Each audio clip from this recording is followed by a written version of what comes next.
Guys, spring is so weird. Earlier this week, it was like in the 50s and I was like bundled up in a coat, and tomorrow is gonna be in the 80s. I can't. I have had a cold for over a month now because of the stupid weather.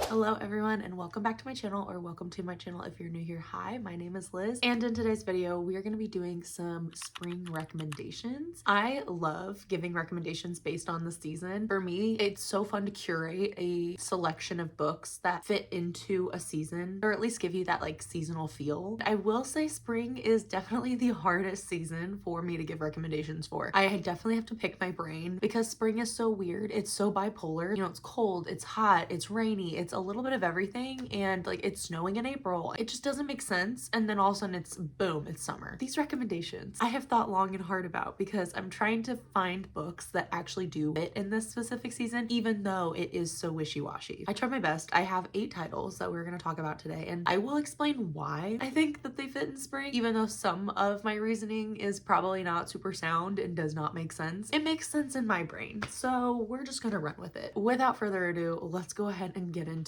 some recommendations. Starting out, we are going to talk about a couple romance books that I feel like give spring, at least to me they do. The first one I want to chat about is Pictures of You by Emma Gray. I read this past year and I really enjoyed it. I've had this book for quite a while and I finally read it, so it feels good to actually be able to talk about this finally. This is following our main character who wakes up from a coma. She finds out that she was in a car accident with her husband. Her husband passed, and also she has no memory. So she has lost all of her memories from her life, like her present life up until like high school. So she only has like her childhood memories. You're kind of going along with her as she's trying to figure things out. She ends up running into one of her high school best friends, and he helps her slowly piece the picture back together. At this point in her life, she is not talking to her parents. She's not talking to her friends from her childhood, and her life just looks completely different from what she envisioned for herself. As you're going along, you do get a then and now timeline, so you're getting her present day, trying to figure things out while reconnecting with people from her past, and then you're also getting past chapters. So from the point that she lost her memories on, you're getting all of those years of her life and how she came to know her husband and where she is in her career and all those things. It was very interesting because the whole time you know that there's something big that happened. You know that there is a reason that she lost contact with the people that she loves. It was just really fascinating watching her go along her journey of trying to piece it all back together and understand how she came to be where she is. For some reason, like new beginnings, starting fresh feels like spring to me, and it just feels very refreshing. That is the vibe of this book. I will say the ending felt a little rushed, but if you ignore that, the rest of the story was very interesting. You really get to see her go through all of the emotions. You get to see her go through the grief and the happiness and the hope and the devastation of everything that has gone wrong and right in her life. I'm also very excited to read this author's newest book because I did really enjoy her writing style in this one. The next book we're going to chat about is The Unmaking of June Farrow by Adrienne Young. This author, she has written a lot of YA fantasy, so she's written like Fable, those books, and I have read those books and I really enjoyed them. I remember reading that and how she did such a great job with the descriptions. Like she really puts you in your setting. You feel like you are there with your characters. I can 100% say that about this one. I felt like I was there along for the ride with our main character from start to finish. I thoroughly enjoyed this book. This was like one of my favorite romance books that I read this previous year. This is following our main character June, who in her family, all the women have kind of gone insane. There is like this weird curse that is placed on her bloodline for all of the women. At a certain point in each woman's life, she will see this door and she'll start to see things that are not actually there. And at the beginning, you see her, she's going to her grandmother's funeral. Her grandmother was seeing and talking to things that were not there for many years, and she has to deal with this knowledge of knowing I am going to one day go insane as well, just like my ancestors. Then all of a sudden she sees this door and she decides to walk through it, and you are following along with her on this wild ride of her trying to figure out what is going on, why this is happening to the women in her family, and what is her lineage. Like, where did her mom go? How did she come to be in this place where that she is now? You do get a little bit of a historical element, so if you like historical fiction, I definitely recommend this book. I feel like you would probably enjoy it. I cannot recommend this author's writing enough. Her writing is so beautiful and so atmospheric. Like I said, she does such a great job with the descriptions. You can truly see that in this one especially. It also has a great love story as well involved with it. So if you're interested in something that's got a little bit of everything, so it's got romance, it's got historical fiction, it's got mystery, a little bit of like a magical realism element to it, then you would enjoy this book. The next book I have, this is actually more of like general lit fic. If you are wanting something that's more of just like a very beautiful and realistic and heartwarming story, then I think this one would be great for you. It has blown up in the past year. I can understand why. And that is The Correspondent by Virginia Evans. This story, you are following Sybil, I think her name's Sybil, who I think she's like in her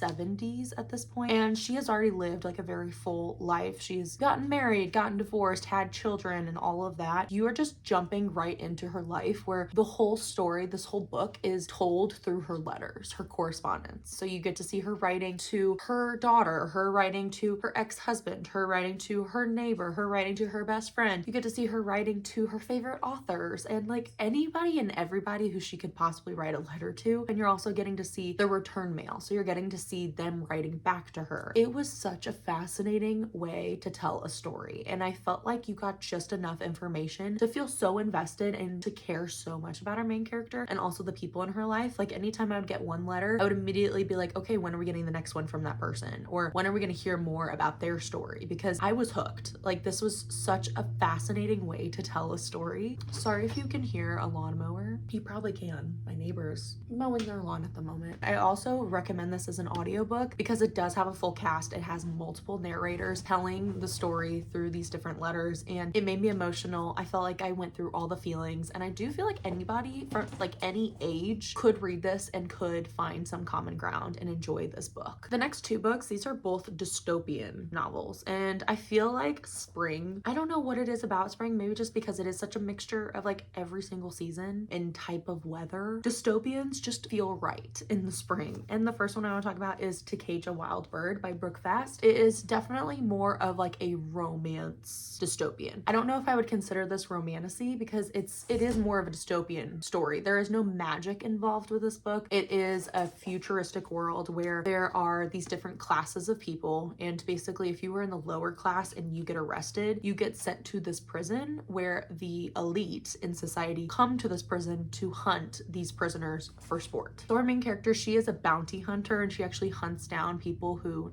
are supposed to be arrested. That's how she makes a living for her and her brother. One day her brother ends up getting arrested, so she decides to get arrested herself so she can go to this prison and save her brother and protect him. And while she's there, she runs into a prison guard who they have lots and lots of chemistry, because of course they do. For some reason this book just feels like spring. I have no good reason except that it's a dystopian, and I feel like dystopians are great in the spring. The next book, we have another dystopian, and that is The Merge by Grace Walker. I read this at the beginning of this year and I so enjoyed it. This is in a world where the solution for population control is merging bodies with another person. In this story, you are following our main character who is considering merging with her mother, who has, I think, dementia or Alzheimer's, one of the two. And so she is wanting to merge with her mom to protect and preserve her memories. You also have a few other side characters that you're learning about. So you have two brothers who are trying to merge, one of them who has cancer, and so they're trying to save him by merging. Another couple who are, I think, a couple who's married or engaged. The girl is pregnant and the husband wants to merge because he wants to experience the pregnancy, something like that. And then you have a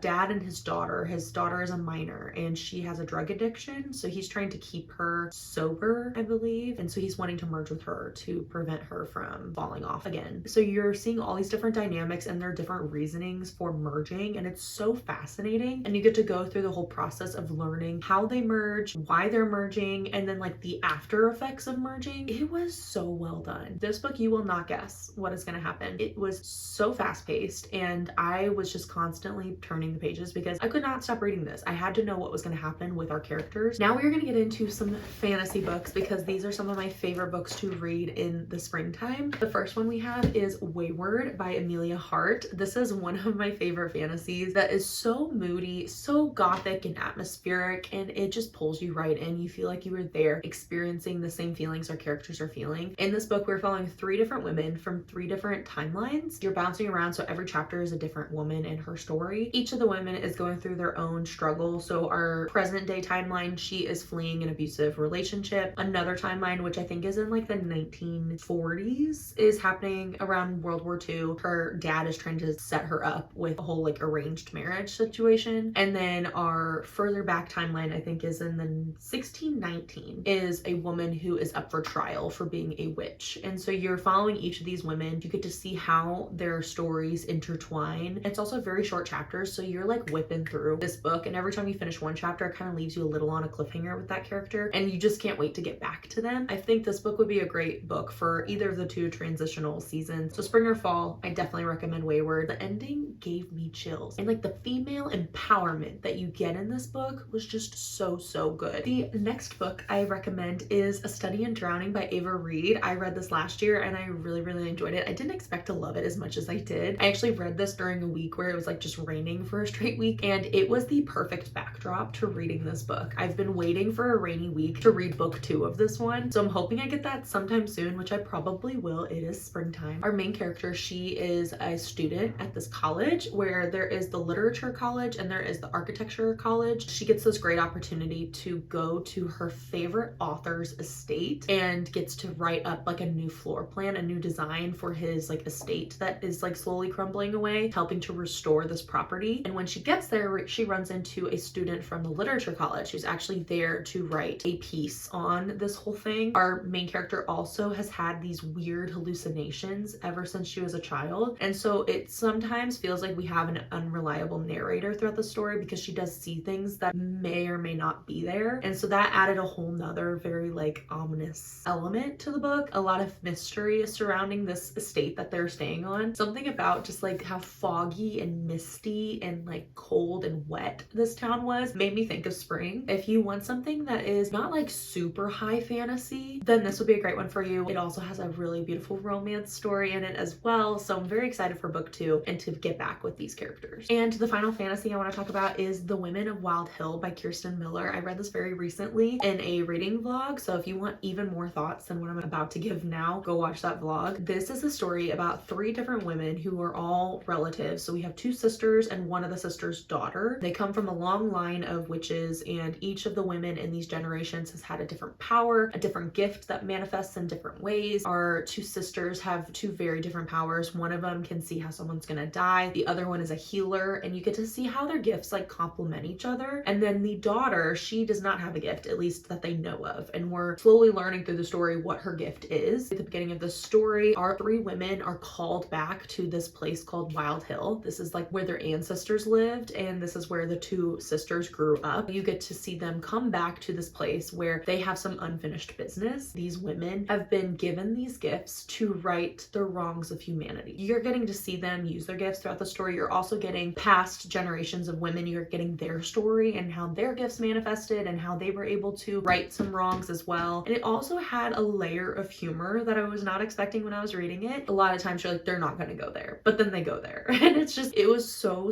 funny and so good. I was hooked from start to finish. I did listen to this as an audiobook and I really enjoyed it as an audio. Just like with Wayward, it's about female empowerment. The atmosphere, the setting of this book felt like spring to me. And the final book we are going to be talking about in today's video, this is actually a horror book. This is one of the first horror books that I read that I actually enjoyed because I am not a huge horror fan. I'm slowly getting more and more into that genre, and I'm hoping that there's one I'm about to start that I'm hoping I'm gonna really like. But this one is one that made me realize there are different like subgenres in horror that I think I could actually enjoy, and that is The Staircase in the Woods by Chuck Wendig. This story is following a group of friends who met in high school. I believe there was 5 of them, and they ended up going on this camping trip out in the woods, and while they were out there, they discovered this staircase that was just like randomly in the middle of the woods. One of the friends ends up walking up the stairs and disappears, and the other 4 friends then have to live with this guilt of where did he go, what happened to him, we just let him go up and he was by himself, and where is he now? So it jumps many years later in the future. They're all now adults, all have careers. You're seeing how this has impacted their lives, this feeling of guilt and confusion on what exactly happened during this camping trip. One of the friends ends up getting bring them all back together at this same forest, and they find the same staircase and decide to go up it and see what's on the other side. It was so fascinating and not at all what I was expecting. I actually got a new fear in this book after reading it. I learned something about myself that I did not realize was a fear of mine until I read this book. New fear unlocked. There's actually a huge conspiracy theory about these staircases because this is an actual phenomenon that has happened around the world where there are these random staircases in the middle of the woods, and there's always this very eerie feeling attached to it. This is not where it belongs. It feels uncomfortable, and there's a reason for it. I really thought it was interesting how our author explored that feeling and explored what could be on the other side of this staircase. I would say spring or fall once again. I feel like most of my recommendations would be great for fall as well, but for the sake of this video, they feel like spring to me, at least right now. I could see myself reading any of these books in the springtime.